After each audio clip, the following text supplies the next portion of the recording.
Welcome to the Earn More, Stress Less podcast with me, Caro Syson, and my co-host for this season 2, Hayley Hudson. This podcast is for self-employed business owners just like you who really want to grow their business and become successful and profitable and without all the stress and hassle. We want to share over 50 years of our business experience to show you how simple it can be to earn more money and how you can get organised without needing a business degree or any other qualification. We'll be talking about the easy steps that you can put in place right now to start earning more money today and to help you get the business that you deserve and dream of. So without further ado, let's get started. This week's podcast is sponsored by Pocket PA, helping self-employed business owners to get organised, understand their finances and do their accounts all in one place using a powerful online tool. If you're serious about making a profit and having a successful business, then using a simple digital app like Pocket PA is the best way to grow and scale your business. Visit pocketpa.com for more details and start managing your money like a pro today. Hello and welcome to the Earn More, Stress Less podcast with me, Caro Syson, and my trusty co-host, Hayley Hudson. Hi, Hayley. Hi, Caro. How are you? I'm good. So today's episode, we're going to be delving into the realms of networking for small business owners. Now, Hayley and I were just chatting about this and I said, do you think it's okay to say I'm not that big a networker? I just find it a bit, oh God, got to meet people. I'm not really a people person. I think that's, or I kind of think I'm not a people person, but actually when I meet nice people, I actually feel like a people person. But I know as busy solo business owners and independent entrepreneurs, making time for professional networking might seem way down there on the list of priorities, but it's pivotal for achieving our growth. I think it's good for relationships in the community, as well as for your own sanity and your mental health, really. So today, Hayley and I are going to delve into sort of some practical strategies for effective marketing, really, because there's no point doing it for networking's sake. Talk about ways to nurture relationships and to foster sort of the end game, the long end game. So let's dive in and unlock how networking can help you. So the first thing, I think it's important to identify relevant networking opportunities. Not all networking opportunities will be for you. So whether it's tailored to your niche, so you might be just looking for networking opportunities in the hair and beauty industry, trade shows, conferences, that sort of thing, or doing more generic networking, just more in your community and locally, you need to identify which type of networking it is. Now, I'm very lucky. I live in St Albans and we have great local networking. We have the business community, TBC, in St Albans, run by an amazing lady called Sue Wybrow. And I know that we have 5,000 local small business owners in that. We've got a local Chamber of Commerce that's very active in Hertfordshire. We have something called Stanta. Now, I'm never quite sure what Stanta stands for, but it's St Albans and something. But anyway, there's another one called Wenter, which is based in Watford. But these are local community centred support for small business owners. There are national events as well. We've got the National Enterprise Network run by Emma Jones, which is an incredible organisation. And I also belong to some networking events at the University of Hertfordshire.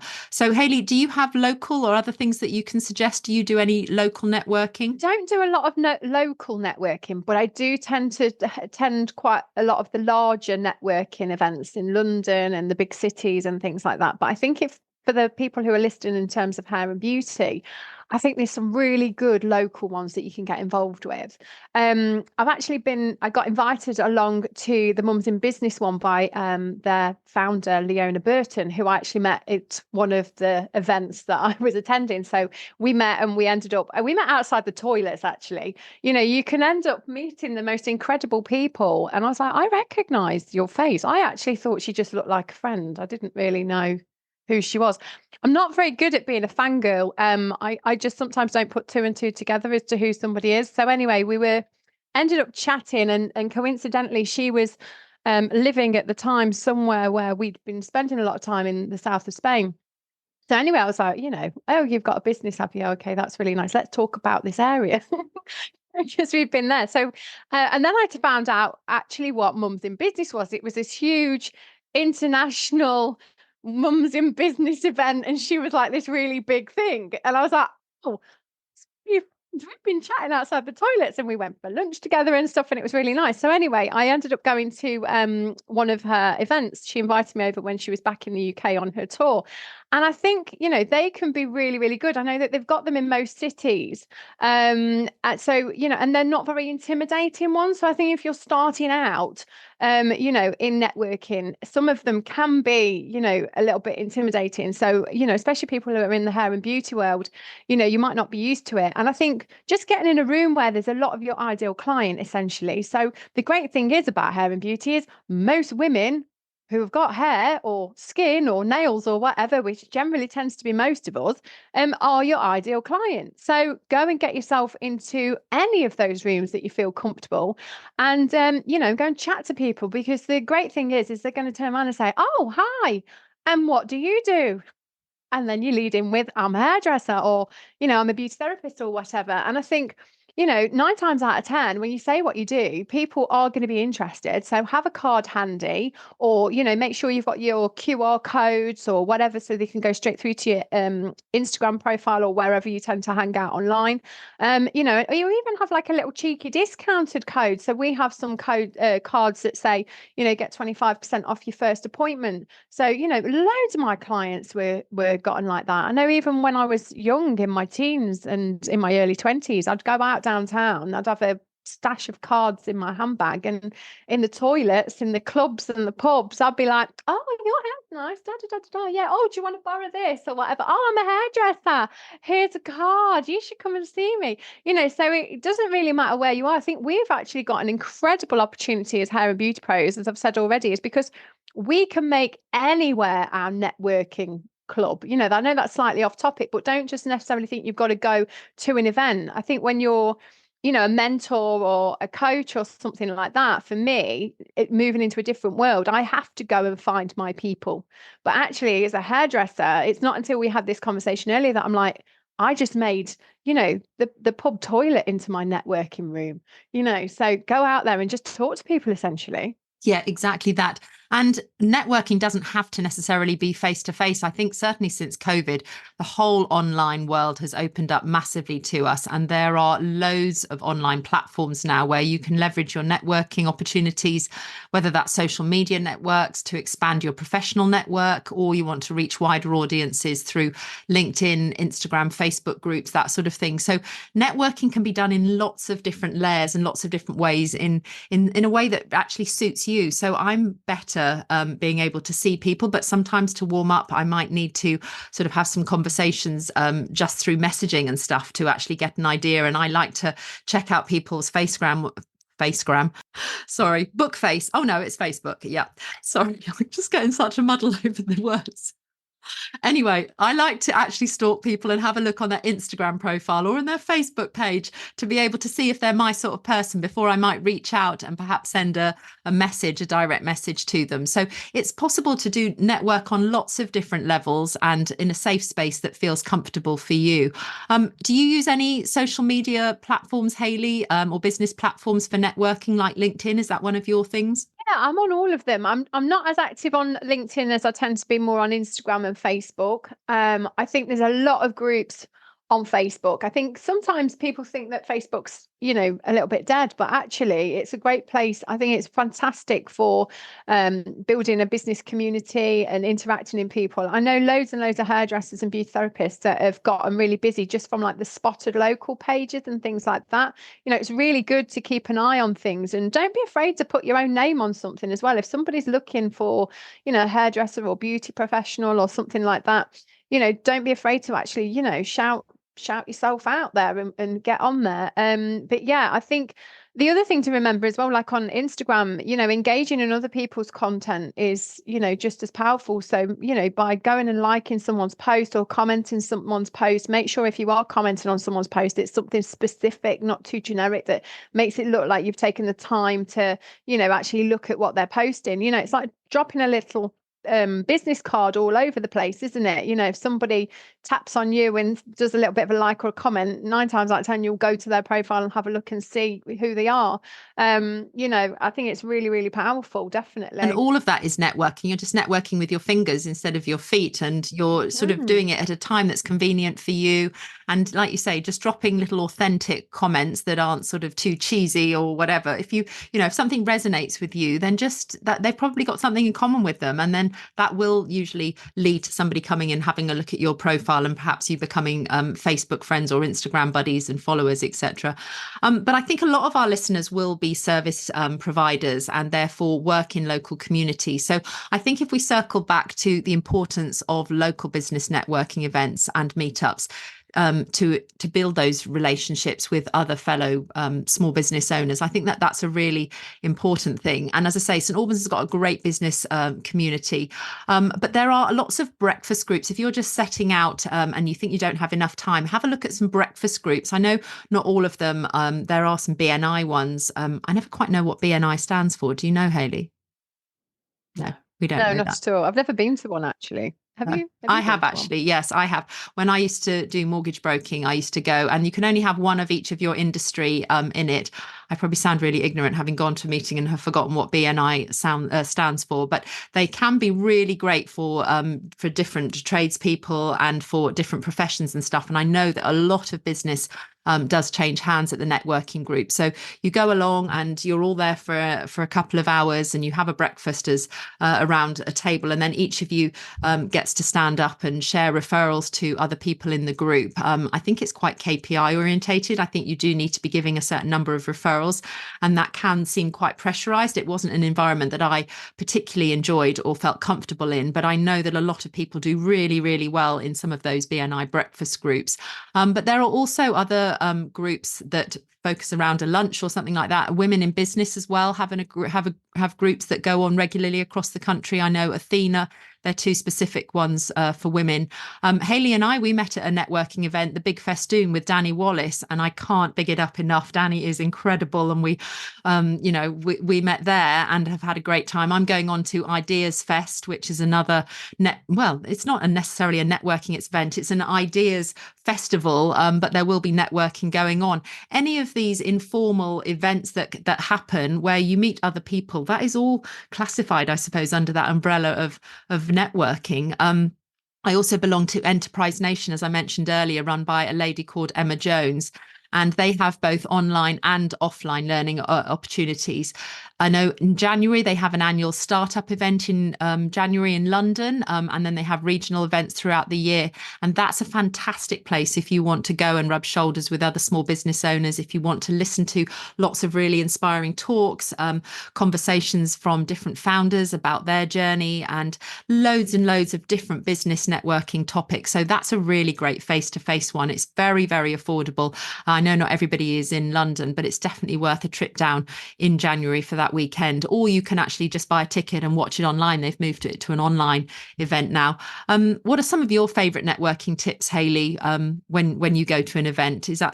My biggest tip really is, there's two types of people, isn't there? My biggest tip would be go it alone. I know some people that would make the skin crawl and they'd hate the thought of Me? that. I know. I I was do just it thinking though. that I know you especially would hate that probably. But I think you have to be a little bit careful, because I understand why you want to go with a friend for a bit of a comfort blanket, because it can be very intimidating walking into a room full of, lots of women and wondering if anyone's going to speak to you. But if you go with a friend, it can sometimes stop the opportunities and connections from happening. So I think you have to be a little bit mindful of that. Or if you do go along with your friend, make sure that you agree to separate at intervals throughout the day.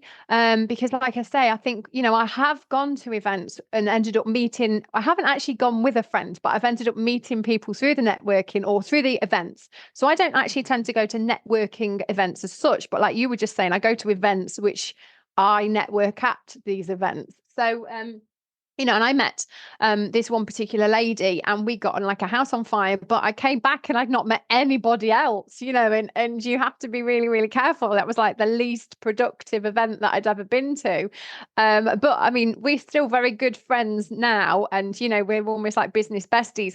But I think you just don't be intimidated by it. I mean, I myself, I come across as perhaps a bit of an extrovert, but actually I'm really quite introverted. I get quite shy, and I have to push myself out of my comfort zone a lot to go to these things. I mean, I've got, I'll fly to different countries to go on events and things. But yeah, I'm quite, I'm quite into pushing myself out of my comfort zone. So, I'll fly off to different countries and go to events and meet new people. But Yeah, I think you just got to push yourself forward, really. Don't be frightened. And if people are clicky, just talk to people. They're just as scared as you are.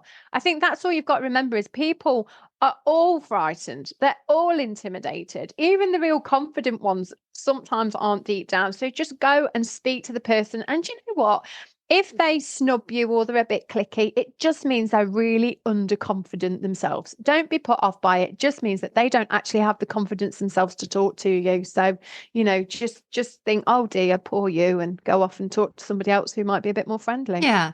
And you and I met, and you were on your own at the big festoon, and I was actually there with my support worker, but we met and chatted. And to be honest, at big events like that, I would prefer to come away with 2 or 3 really good connections that I really felt that we had something in common with, that I was going to feel motivated to follow up on. I would much rather that than to have spoken to 20 people at superficial level and just thought, oh yeah, I've spoken to loads of people, I've collected loads of business cards, and gosh, I've done really well at my networking, pat, well done me, type thing. Those sorts of things aren't the way forwards for me. I prefer much more authentic connections to sort of ascertain who would be really good for me to, align and do collaborations with, or who we can have a win-win situation on furthering the conversation once we've left the event. So that's kind of my takeaway on big events and stuff.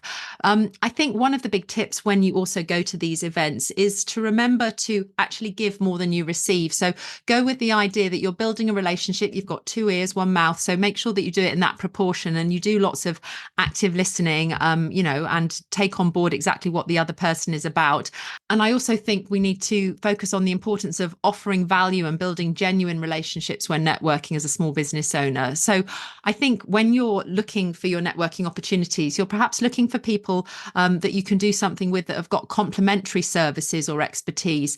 Maybe you're looking for people that you can provide referrals to and send clients their way, because once you've started to send clients to somebody else, they're more likely to then return and reciprocate and send people back to you. That's just the power of reciprocity.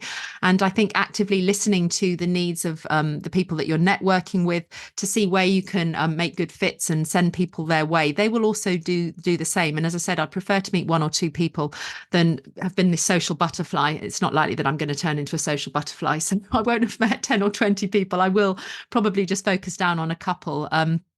But yeah, I think you're right. What are your thoughts on that, Hayley? Do you prefer just a couple of people, or do you like to sort of work the room, as they say, work it? Well, I have to kiss a lot of frogs before I find my people. So I tend to go and talk to a lot of people and flit around, and I'll just start conversations with everybody and see what sticks, really. Because like you, I'll come away with maybe 1 or 2 people that I think you're my people, because there's not that many people I think that people usually gel with. I'm not one of those people who, I do connect with a lot of people, but there's not that many people that I really want to connect to, if that makes sense. That sounds awful, doesn't it? But you know what I mean? I think it's like finding a friend, isn't it? If you're a school playground mum, there'll be a lot of mums in the playground that you'll chat to, but you'll just find that one that, you actually gel with, that you want to talk to again. And I think that's it. We're networking. So yeah, I will talk to a lot of people, but I won't necessarily follow up with everybody, although I do speak to people who tell me I should do. It'd probably be more beneficial to my business, but I think it has to be a genuine connection for me. And that's the next thing I wanted to cover off, was the following up part. So I think you can collect a lot of business cards or have those conversations, but unless you actually do something with them, you don't want to waste that time that you've spent going out doing that networking. So do find a system that works for you to be able to keep track of the people that you've just met. Either pop them into a spreadsheet or a little note section, just title it with the event that you've been to and the date, because it's so easy for us to forget. 6 or 12 months down the line, you're trying to remember this person, this name, because something's popped into your head and you think, oh, I know that person that I went to see, but you've got no record of it. So just put it into a note section or a spreadsheet or something, put your 2024 networking tab, and then just make a list. It just doesn't have to be complicated. And then think about your process for staying connected and following up. Maybe you decide to have a Zoom coffee, or if they're local to you, you decide to, put a coffee date or something a bit more into the diary a week or 2 later, so that you can can really cement what you've talked about to see if there are any opportunities and how you can help each other. Because I think you want to really have, solid relationships with people, particularly in your community, because those are the people that will be your spokespeople and also refer others on to you. So it's good to have advocates and local people around you that know what you do, understand what you do, how you can help people, because then when they come across somebody that's your ideal client, they're much more likely to send them your way. So you don't necessarily have to send oodles of referrals back to people straight away, but when the time is right, you can refer clients to them, they can refer clients to you. Hayley, how do you follow up with people and build those authentic connections? What do you do? I think there's two types of connections. I think there's the connections for people who would be potential clients. So in terms of if I end up being approached by somebody or I connect with somebody who potentially wants to do business with me, then I will always follow up. But if I, there's other connections whereby you connect with somebody who might want to do something on a mutual exchange, or another business owner or something, like you're saying, that would be for referrals, or you might connect with somebody who you want to work with and learn from, like a mentor or something. So I think when you go to any sort of networking or business event, there's almost, well, maybe there's three. So there's people who you want to learn from, there's people who are perhaps peer-to-peer who you want to connect with in terms on a business level, and then there'll be clients that you could potentially, sell your services to. So obviously the clients that you're going to potentially sell your services to, absolutely 100% you need to follow them up in a timely manner, because otherwise you're looking unreliable from the get-go. And with the other two lots of connections, I think you have to let those sit and see who you feel you actually gel with correctly, and have some integrity with. But there's different ways to follow up, really, depending on your style and your business. So, it could be anything, like you say, just having a little note section in your phone in terms of collecting people's emails or their text, their contact details, so that you can just send them a little cheeky WhatsApp, or send them a text message, or say, I've thought about this, or thank you for, spending that time with me the other day. Here's my price list. Here's my booking link. Or, if you've got any questions about the thing. But I would always try and put something in it that prompts them to take a next step. So I think it's a really good idea for have a system in place for when you do come across a new potential client, so that you have, like, you've got your online booking, or you might have a consultation form or something that they can fill in, so that you can get their data. Therefore, when you do get their data, you can obviously put them into your email marketing and just nurture that relationship. So it's really important just to essentially keep in touch, because you might meet them on that first initial contact, but you are going to have to nurture them potentially to become a client. Although, as a hairdresser, as I've said before, sometimes you just meet somebody somewhere, you pass them a card, or but I do think it's a good idea to get their details so that you can follow them up, rather than just hand them a card into the abyss and then you never see them again, because they'll forget. So give them a card, perhaps with a discount on or something, but also say, well, give me your details and I'll send you a such and such. So I think it's really good to have something that you can send somebody, something to follow up and keep that relationship going, really. And lastly, if you're going to networking events and they're not lighting you up, what about you thinking of starting your own little networking event? It doesn't have to be huge and large. You might have 3 or 4 people locally that you want to start getting together with, and having a networking sort of event on a regular basis on your terms. And then once you start meeting, it might radiate out and other people say, oh, can I come to that? That sounds like a great idea. And you then start to be, taking your own agency over what your networking event looks like. I mean, that's how a lot of people get started. Just an informal gathering and get together, like an open house or a showcase or a little workshop or whatever. And then it provides this platform for you to be able to showcase your expertise and bring people together. And then it starts to grow from that basis. So networking can be anything that you want it to look like. It can be big or small. It can be online or offline. It can be formal or informal. It's just literally on your terms. But I think it's good for our business. It's good for our mental health, and it's good for the growth of ourselves to be getting out there and connecting with people. That's all networking really is. It's about connecting with people. And I think the larger you build your professional network, I think it's not just about expanding your contacts, but actually creating and cultivating genuine, authentic relationships that are going to support the growth of your business and elevate your business profile in the long run. So thank you for tuning in with Hayley and I today. I hope you've learned a few little tips that networking doesn't sound so scary. I know it's not for everyone. And I decide on networking. Some weeks I enjoy it and other weeks I'm not so keen on it. So yeah, you don't have to necessarily be all things to all people. But anyway, I hope you've enjoyed today's episode. Until next time, keep networking, keep striving for greatness, and always earning more and stressing less. We will catch up with you again very soon. See you next week. Thank you so much for listening today to the Earn More, Stress Less podcast with me, Caro Syson, and my co-host, Hayley Hudson. If you've enjoyed this week's episode, then do hit subscribe so we can catch up again soon. And please kindly leave a review if you've got a moment and share with anyone else that you think this podcast could help on their self-employed journey. If you're ready to make bigger breakthroughs in your business life and want to get way more organised and understand your finances the really simple way, then start your very own 14-day free trial today using the super powerful software tool Pocket PA that I made for my own son and daughter. Go to pocketpa.com/podcast and let's get you on the way to earning more money and stressing much less. Have a great week, whatever you're doing.